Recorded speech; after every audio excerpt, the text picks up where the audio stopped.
Extra stock YouTube channel में आपका स्वागत है। अगर हम यूरोपीय मार्केट्स की बात करें तो वहां भी गिरावट का माहौल है। खासकर जर्मनी और फ्रांस के मार्केट में उतार चढ़ाव देखा जा रहा है।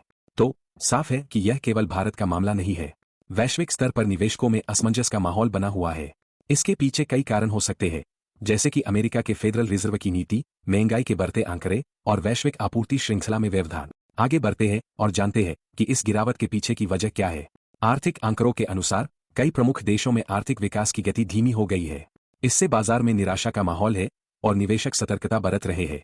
इसलिए अगर आप सोच रहे हैं कि क्या निवेश करना चाहिए या नहीं, तो आपको अपनी रणनीति को फिर से देखना होगा।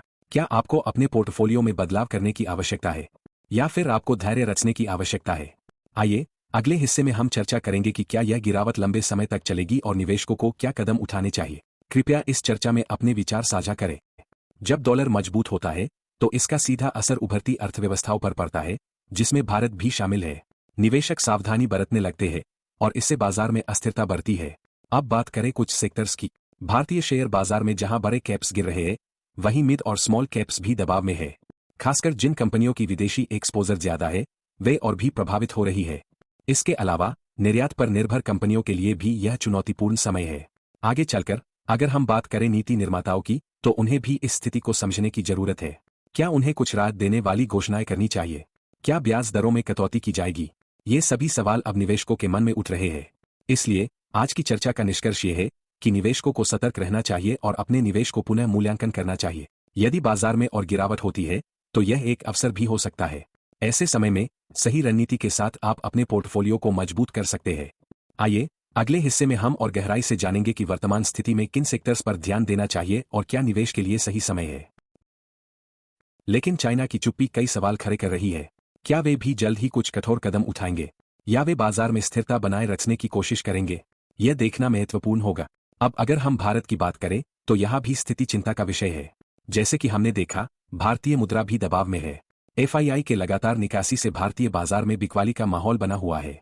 इससे पहले की स्थिति और बिगड़े, सरकार और रिजर्व बैंक को कुछ ठोस कदम उठाने की जरूरत है। इस समय निवेशकों को सलाह दी जाती है कि वे अपने पोर्टफोलियो की समीक्षा करें और ध्यान दें कि किन सेक्टरों में संभावनाएं हैं। क्या आप इसे एक अवसर के रूप में देख सकते हैं या फिर आप सतर्क रहेंगे? यह सब आपके निवेश दृष्टिकोण पर निर्भर करता है। विभिन्न देशों के बीच व्यापार में कमी आने से वैश्विक आर्थिक विकास की दर धीमी हो सकती है। यदि यह ट्रेड वॉर जारी रहता है तो यह विकासशील देशों जैसे कि भारत पर भी बुरा असर डालेगा। इसके अलावा अगर अन्य देशों ने भी टैरिफ लगाने का फैसला किया तो इससे मूल्य श्रृंखला में बाधा आएगी। कंपनियों को नए बाजार खोजने में परेशानी होगी, जिससे उत्पादन लागत बढ़ेगी। यह उपभोक्ताओं के लिए महंगाई का कारण बनेगा, क्योंकि उन्हें पहले से अधिक कीमतों पर सामान खरीदना पड़ेगा। भारत की स्थिति पर नजर डालें तो भारतीय कंपनियां जो निर्यात पर निर्भर है, उन्हें सबसे ज्यादा नुकसान हो सकता है। ऐसे में सरकार को कुछ नीतिगत कदम उठाने की आवश्यकता होगी ताकि वे इस स्थिति का सामना कर सके। इसलिए अगले कुछ महीनों में हमें देखना होगा कि यह ट्रेड वार कैसे विकसित होता है और इसके लिए कंपनियों और सरकारों को क्या रणनीतियां अपनानी चाहिए। कि ट्रेड वार और टैरिफ की वजह से वैश्विक जीडीपी पर दबाव बढ़ सकता है।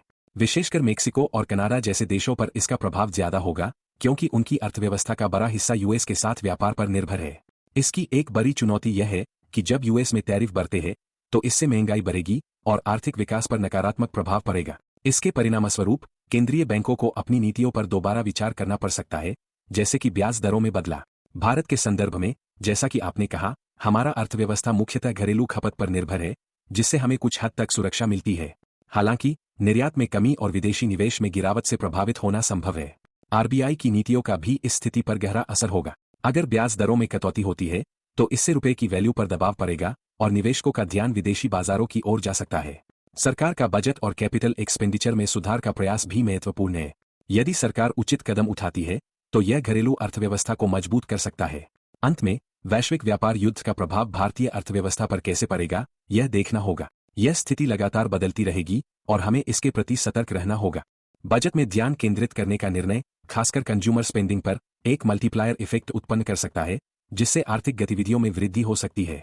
आपका यह कहना भी महत्वपूर्ण है कि बाजार के अल्पकालिक उतार चढ़ाव के बावजूद मीडियम से लॉन्ग टर्म निवेश में गुणवत्ता का ध्यान रखना आवश्यक है।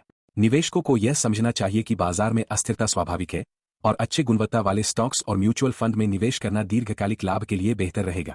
आपने जो बताया कि कैपिटल एक्सपेंडिचर का ध्यान रखा गया है और सरकारी खर्च सही क्षेत्रों में किया जा रहा है, यह भी सकारात्मक है।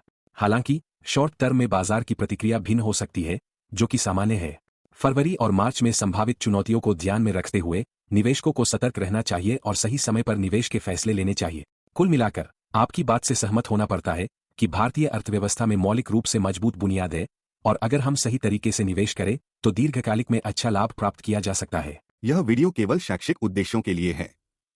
एक्सेट्रा स्टॉक यूट्यूब चैनल निवेश के लिए जिम्मेदार नहीं है। कृपया निवेश करने से पहले अपनी शोध करें और किसी वित्तीय विशेषज्ञ से सलाह लें।